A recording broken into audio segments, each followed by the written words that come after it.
ॐ अज्ञानतिमिरान्धस्य ज्ञानञ्जनशलाकया चक्षुरुन्मिलितं येन तस्मै श्रीगुरुवे नमः। हरे कृष्ण।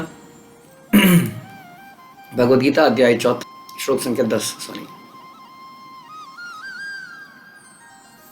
वीतराग भय क्रोधा मन्मया मामुपाश्रिता बहवो ज्ञान तपसा पूता मद्भावम आगता।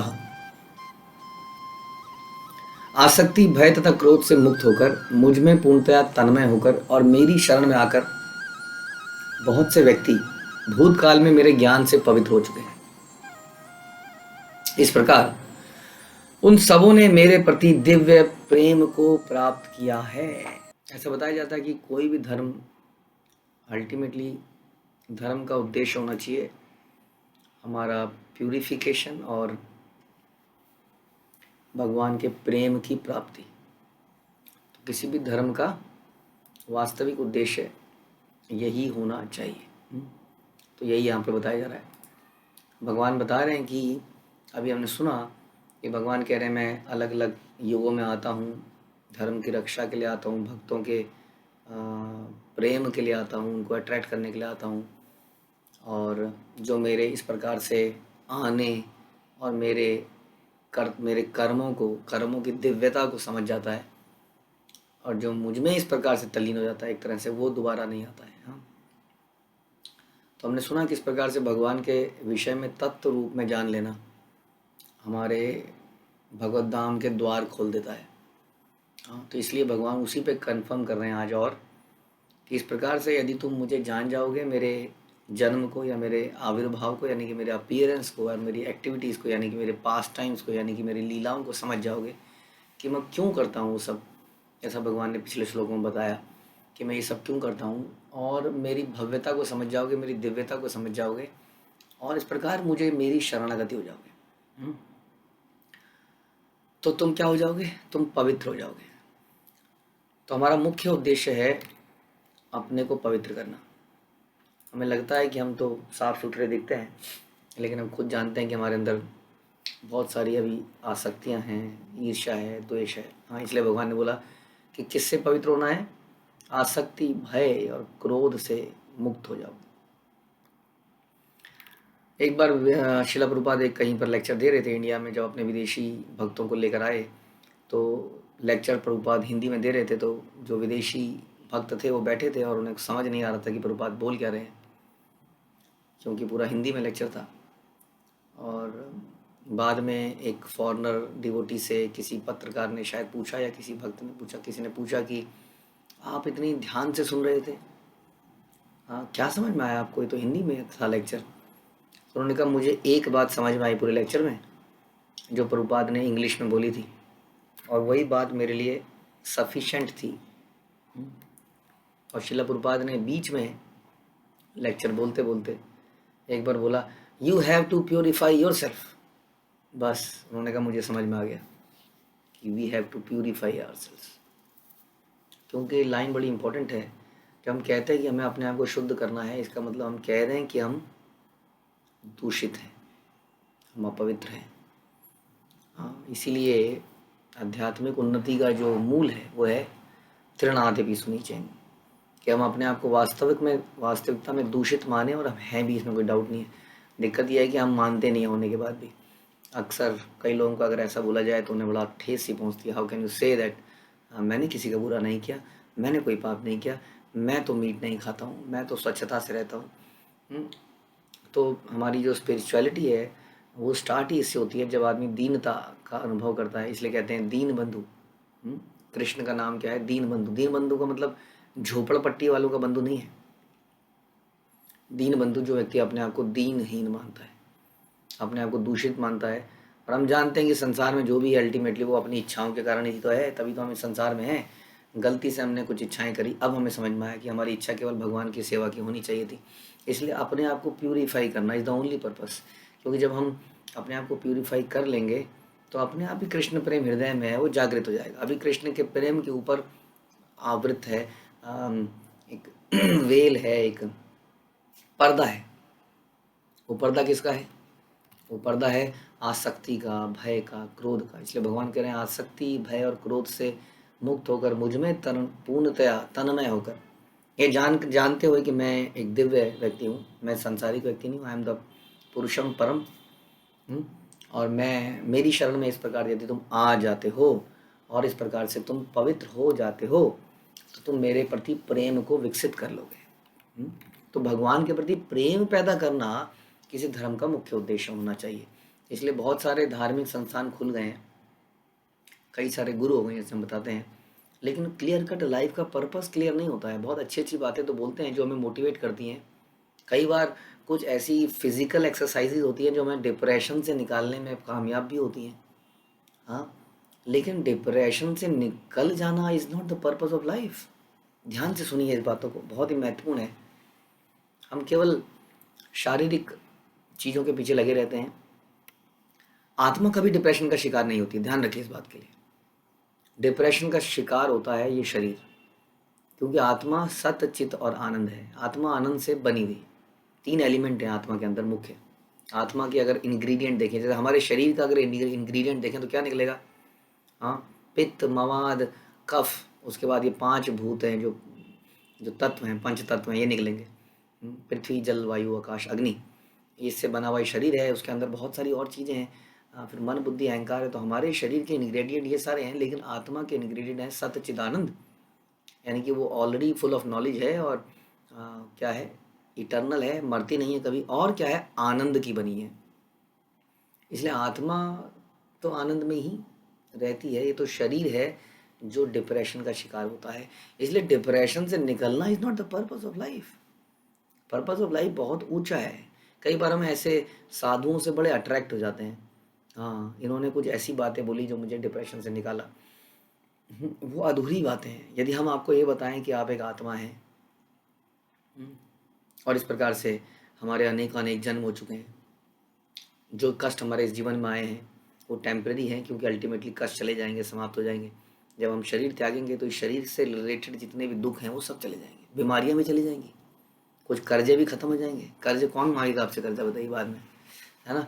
तो सारे दुख शरीर के साथ समाप्त हो जाएंगे, लेकिन इस शरीर का फिर से जन्म होगा, ये बड़ी समस्या है। यानी शरीर का जन्म नहीं होगा, यानी कि आत्मा एक और शरीर धारण करेगी। तो इस प्रकार से जीवन का कुछ और ऊंचा उद्देश्य है। ध्यान रखिए, केवल केवल कुछ प्रकार की क्रिया कर लेना और उससे अपने स्वास्थ्य में वर्धन कर लेना is not the only purpose. There is no problem कि हम स्वास्थ्य का वर्धन करें, ताकि अच्छे शरीर से हम भगवान की साधना अच्छे से करें, बट वो अल्टीमेट चीज़ नहीं है। हम ये बता रहे हैं, जब हम भगवान के शरणागति हो जाते हैं, हमारे जीवन में दुख क्यों आते हैं, क्योंकि हम अपवित्र हैं और हम पाप कर्म करते हैं। उनके रिएक्शन से ही हमें बीमारियां पड़ती हैं और हमें दुख होते हैं, दुख आते हैं।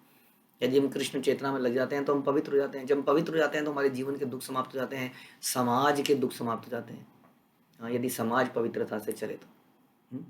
तो इस प्रकार से जीवन का मुख्य उद्देश्य कुछ और है जो यहाँ पे श्लोक में पता चल रहा है, भगवान के प्रेम की प्राप्ति, कृष्ण प्रेम की प्राप्ति, ये हायर पर्पस है। जो आत्मा का रियल नेचर है वो ये है, इसी को ढूंढ रहा है वो हर जगह। यदि आज आप डिप्रेशन से निकल भी जाएंगे तो कल कोई दूसरी घटना हो जाएगी और उसमें डिप्रेशन में फिर से पड़ जाएंगे, ध्यान रखिए। इसलिए बहुत साल पहले हमने एक आर्टिकल पढ़ा था कि पुलिस वालों के लिए एक मेडिटेशन कोर्स किया गया और उन्हें बड़ा अच्छा लगा, लेकिन क्या हुआ, उस मेडिटेशन कोर्स का कुछ ज़्यादा लाभ नहीं हुआ, लॉन्ग टर्म में उसको ड्रॉप करना पड़ा। क्यों? क्योंकि जब तक वो मेडिटेशन करते थे तब तक तो उन्हें शांति मिलती थी, क्योंकि जॉब में बड़ा स्ट्रेस था, लेकिन उसके बाद वो फिर उसी स्ट्रेस में आ जाते थे। क्यों? क्योंकि सोच में, विचारों में कुछ हायर पर्पज़ नहीं आया था। केवल शारीरिक व्यायाम करने से टेम्पररी फायदा अवश्य हो सकता है, लेकिन यदि बढ़े हुए स्वास्थ्य से हम अपने पापों को भी बढ़ा दें, पाप कैसे बढ़ते हैं? भोग करने से। कोई नहीं जानता है कि जो मैं नॉर्मल जीवन जी रहा हूँ उसमें भी मैं पाप कर रहा हूँ कई सारे। खाना खाते हुए भी हम पाप कर जाते हैं, साधारण खाना खाते हुए भी हम पाप कर जाते हैं। तो इसका मतलब स्वास्थ्य का बढ़ाना भी खतरनाक हो सकता है, क्योंकि जितना हेल्दी होगा उतना ही व्यक्ति इंद्रिय तृप्ति की इच्छाएं भी बढ़ा लेता है। इसलिए खाली हेल्दी होने से काम नहीं चलेगा। यदि हमने उसको कृष्ण भक्ति में नहीं लगाया उस हेल्थ को, तो वो और ज़्यादा नुकसानदायक हो सकती है। हाँ, इसलिए ताकतवर व्यक्ति का मूर्ख होना बड़ा खतरनाक, या मूर्ख व्यक्ति का ताकतवर होना बड़ा खतरनाक है। इसलिए कहते हैं कि गंजे को क्या कहते हैं, नाखून वाले को गंजा ना करो कभी। हाँ, वो अपने ही बाल नोच लेता है, अपने ही सर में खुजा खुजा के उसमें घाव कर देता है। तो इस प्रकार से हम ये बताने की कोशिश कर रहे हैं आपको कि जीवन का मुख्य उद्देश्य है दिव्य कृष्ण के प्रति दिव्य प्रेम को प्राप्त करना। ये साधारण प्रेम, सांसारिक प्रेम नहीं है, इसमें लस्ट बिल्कुल नहीं है। ये दिव्य प्रेम है, जैसा गोपियों का था। यहाँ पर केवल त्याग, समर्पण की भावना है। हम भगवान के हमेशा उनको कुछ देना चाहते हैं। ये ऐसा है कि संसार के लोग भगवान से हमेशा मांगते रहते हैं, भगवान ये दे दो, भगवान स्वास्थ्य दे दो, भगवान बीवी दे दो, भगवान नौकरी दे दो, भगवान घर दे दो, भगवान ये दे दो, भगवान वो दे दो, शेयर मार्केट को उठा दो, शेयर मार्केट को गिरा दो, हाँ, प्रॉपर्टी के प्राइस उड़ा दो, प्रॉपर्टी के प्राइस बढ़ा दो, बीमारी से मुझे निकाल दो, मेरे परिवार को निकाल दो। लेकिन जब भगवान दिव्य प्रेम में आ जाता है तो भगवान से मांगना बंद कर देता है, भगवान को देना चाहता है। उनको सुख देना चाहता है। वैसे तो भगवान आत्माराम है, लेकिन प्रेम का स्वभाव ही ऐसा है कि जिसमें भगवान देना ही चाहता है, बस देना ही चाहता है। व्यक्ति, हर व्यक्ति प्रेम जब होता है, सच्चा प्रेम केवल देना चाहता है। तो इस प्रेम की प्राप्ति धीरे धीरे होती है, एकदम से नहीं होती है। लेकिन भगवान ये बता रहे हैं कि जब आप मुझ पे तन्मय होकर मेरी शरण में आ जाओगे, पवित्र हो जाओगे, तो इस प्रेम को प्राप्त करोगे। जो हम आपको बता रहे थे, साधारणतः समाज में नहीं बताया जाता कि मनुष्य जीवन का वास्तविक लक्ष्य क्या है। वास्तविक लक्ष्य हमने सुना स्वास्थ्य वर्धन करना, डिप्रेशन से निकलना भी नहीं है। क्योंकि हमने बताया डिप्रेशन तो टेम्परेरी फेज है। इस शरीर के अनेक अनेक आध्यात्मिक कलेश, शरीर में 3 प्रकार के कलेश होते हैं, आध्यात्मिक, आदि भौतिक और आदि दैविक। इसमें से आध्यात्मिक होता है अपने मन बुद्धि द्वारा क्रिएटेड क्लेश, जो कि डिप्रेशन का कारण बनता है। यदि हम समझ जाते हैं कि हमारे जीवन का पर्पस क्या है, तो ये सारी चीज़ें अपने आप सॉल्व हो जाती हैं। केवल समझने से नहीं होता है, मैंने आपको बोला और आपको समझ गए। इसकी प्रैक्टिस करनी होती है श्रवणम कीर्तनम द्वारा। जितना हम श्रवण और कीर्तन करते हैं, उतना इसकी प्रैक्टिस होती है और उतना ये चीज़ें हमारे जीवन से निकलती है। मनुष्य को भौतिक जगत के प्रति आसक्ति को 3 अवस्थाओं से छुटकारा पाना पड़ता है। प्रभुपाद बता रहे हैं, यह आध्यात्मिक जीवन की उपेक्षा, neglecting the spiritual activities totally, I don't care आप क्या करते हैं, नाम जपते रहते हैं, मुझे नहीं करना है। ये हो गया आध्यात्मिक जीवन की उपेक्षा, टोटल उपेक्षा। दूसरा हो गया आध्यात्मिक साकार रूप का भय। कोई जानता नहीं है या कोई मानता नहीं है कि जीवन के बाद भी एक जीवन है और भगवान के धाम में जाने के बाद भी एक शरीर की प्राप्ति है। कई लोग कहते हैं जब हम मुक्ति को प्राप्त होंगे तो आप परब्रह्म में लीन हो जाएंगे, समाप्त हो जाएंगे। उन्हें बताया जाता है कि उसके बाद भी एक दिव्य शरीर मिलता है, तो घबरा जाते हैं, ओह शरीर मतलब समस्याएं हैं, शरीर मतलब रोग। हाँ, ऐसा नहीं है, वो एक दिव्य शरीर है। तो दूसरी प्रॉब्लम बता रहे हैं, यहाँ 3 प्रॉब्लम्स हैं। आध्यात्मिक जीवन की उपेक्षा ही कर देना, आध्यात्मिक साकार रूप का भय कि कोई साकार रूप नहीं है, हाँ, क्योंकि उन्हें लगता है साकार रूप मतलब समस्या। और तीसरा जीवन की हताशा से उत्पन्न शून्यवाद की कल्पना, हाँ, कुछ नहीं है, सब बेकार है। इतने हताश हो जाते हैं जीवन से कि उनको कोई बताता है ना कि there is nothing, no problem, सब कुछ शून्य है, ये समस्या टेम्परेरी है, हाँ, ये जहर का प्याला पी लो, उसके बाद सब शून्य है। हाँ, तो कई लोग आत्महत्या भी कर लेते हैं इस चक्कर में, कई लोग नशे के चक्कर में पड़ जाते हैं कि शून्य ही तो अभी से क्यों ना शून्य हो जाए। नहीं, शून्य नहीं है। भगवान के धाम में सक्रियता है, एक्टिविटीज़ हैं, लीलाएं हैं, हम उसमें पार्टिसिपेट करते हैं। It is very impossible, Prabhupada कहते हैं कि जो जीवात्मा इतनी एक्टिव है वो अचानक से इनएक्टिव कैसे हो जाएगी। जो जीवात्मा हमेशा कुछ ना कुछ सोचती रहती है, बोलती रहती है, खाती रहती है, सूंघती रहती है, सांस लेती रहती है, उसके माध्यम से शरीर में इतनी एक्टिविटी होती है, तो वो जीवात्मा, हाँ, कैसे शून्य हो सकती है। तो इन तीनों अवस्थाओं को त्यागना है। आध्यात्मिक जीवन की उपेक्षा नहीं करनी है, साकार रूप का समर्थन करना है, और शून्यवाद का शून्यवादी जैसे प्रभुपाद को बोलते हैं कि कैसे उन्होंने शून्यवादियों को समाप्त किया। जीवन की इन तीनों अवस्थाओं से छुटकारा पाने के लिए प्रमाणिक गुरु के निर्देशन में भगवान की शरण ग्रहण करना और भक्तिमय जीवन के नियम और विधि विधानों का पालन करना आवश्यक है। यानी कि अगर इन चीज़ों से छुटकारा पाना है और जीवन का लक्ष्य कृष्ण प्रेम को प्राप्त करना है, तो गुरु के निर्देशन में भक्तिमय जीवन जीना पड़ेगा, भक्ति के विधि विधानों का पालन करना पड़ेगा। केवल कुछ क्रियाएं करने से काम नहीं चलेगा, भक्ति के विधि विधानों का पालन करना पड़ेगा। भक्तिमय जीवन की अंतिम अवस्था ईश्वरीय प्रेम कहलाती है। और रूप गोस्वामी भक्ति रसामृत सिंधु में कहते हैं कि प्रारंभ में आत्म साक्षात्कार की सामान्य इच्छा होनी चाहिए। I want to know about myself, about God, Krishna. तो आत्म साक्षात्कार की सामान्य इच्छा ही होती है हम सबके अंदर जब हम आते हैं। और इससे मनुष्य ऐसे व्यक्तियों की संगति करने का प्रयास करता है जो आध्यात्मिक दृष्टि से उठे हुए, यानी कि जो कृष्ण प्रेम में ओत प्रोत है, ऐसे व्यक्तियों का संगति करने का प्रयास करता है। अगली अवस्था में गुरु से दीक्षित होकर नवदीक्षित भक्त उनके आदेशानुसार भक्ति योग प्रारंभ करता है। गुरु के संरक्षण में जाता है, भक्ति योग प्रारंभ करता है और धीरे धीरे अपने आप को इस एलिजिबल बनाता है कि उसका दीक्षा इत्यादि हो सके। इस प्रकार गुरु के निर्देशन में भक्ति करते हुए वह समस्त भौतिक आसक्ति से मुक्त हो जाता है। उसमें आत्म साक्षात्कार में स्थिरता आ जाती है। ऐसा नहीं है कि आज मन कर रहा है, कल नहीं कर रहा है, अभी ऐसा होगा प्रारंभ में, धीरे धीरे इसमें स्थिरता आ जाएगी और वह श्री भगवान कृष्ण के विषय में श्रवण करने में बड़ी रुचि पैदा कर लेगा। इस रुचि से आगे चलकर कृष्ण भावनामृत में आसक्ति हो जाएगी, भाव हो जाएगा और अंत में प्रेम प्राप्त होगा। हाँ, रुचि, आसक्ति, भाव, प्रेम, ये कुछ हायर अवस्थाएं हैं। This is the purpose of life.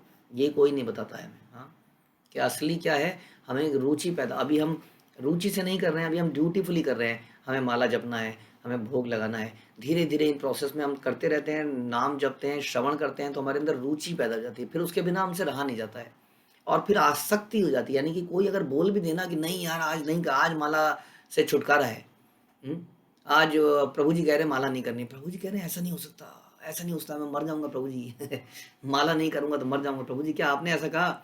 हम कहेंगे हमने तो नहीं कहा। अच्छा, ये झूठ बोला जा रहा था। हाँ, आसक्ति हो गई नाम जप से, श्रवण से। आज क्लास नहीं होगी, क्यों नहीं होगी क्लास आज? ओहो, कैसे जीवन बीतेगा। इसको कहते हैं आसक्ति। ये आसक्ति अच्छी है अगर ये श्रवण कीर्तन में हो जाए तो। हाँ, भक्तों के प्रेम, भक्तों की सेवा में हो जाए तो आसक्ति। उसके बाद भाव, बहुत भाव पैदा होता है, भाव ही पूरा गाढ़ा होकर प्रेम बनता है। इसको कहते हैं भगवत प्रेम। तो ये जो अवस्था है, बता रहे हैं कि प्रमाणिक गुरु के निर्देशन में सर्वोच्च अवस्था प्राप्त की जा सकती है और भगवत धाम की प्राप्ति हो सकती है। तो ये जीवन का असली उद्देश्य है। इसलिए समझिए, केवल कुछ योगाभ्यास करने से, कुछ मेडिटेशन करने से काम नहीं चलेगा, क्योंकि अल्टीमेटली हम बार बार मरेंगे पैदा होंगे, मरेंगे पैदा होंगे। इससे छुटकारा नहीं दिला पाएगा कोई हमें। इसके लिए भगवत प्रेम की प्राप्ति है, क्योंकि जिससे प्रेम होगा हम उसी के घर के आसपास रहेंगे। एक घर बनाएंगे तेरे घर के सामने। क्यों बनाएंगे भैया आपके घर के सामने? क्योंकि आपसे प्रेम है। हाँ, उसी तरह जब भगवान से प्रेम होगा तो कहाँ घर बनाएंगे? गोलोक धाम में बनाएंगे। और इसलिए जिसको भगवान से प्रेम होगा तो भगवान के धाम में रहेगा। यान्ति देवा व्रतादान पितरन पितरे नहीं यान्ति पितृवता, भूते नहीं यान्ति भूतेज्य। भूतों से प्रेम करोगे तो भूतलोक में जाओगे, देवताओं से प्रेम करोगे तो देवलोक में जाओगे, और अपने पूर्वजों से प्रेम करोगे तो पूर्वलोक उसमें जाओगे, और यदि भगवान से प्रेम करोगे तो भगवान के धाम में जाओगे। तो पुनर्जन्म नहीं थी मामेति सो अर्जुन, उसका पुनर्जन्म नहीं होता है। हरे कृष्ण। श्रील प्रभुपाद की जय, भगवद गीता की जय।